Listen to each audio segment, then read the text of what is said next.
All right, let's practice making some turns on a motorcycle. So left turns are gonna be tough, right turns are gonna be tough. Just kidding. Other than that, we're gonna practice. We're gonna practice so we don't have to worry. Here we go. All right, we're just gonna head through the turn, push that bike in the direction we want to go.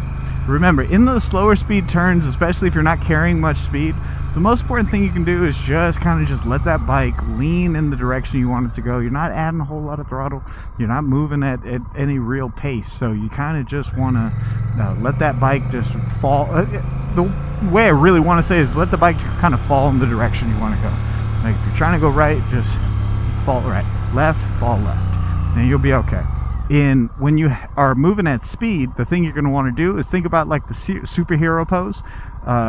Superman flying, right? So Superman's flying, he wants to go right, he's gonna bank right, right? Same thing applies on a motorcycle. We're gonna be pushing that right handlebar forward in instances where we want to be making a right turn at speed.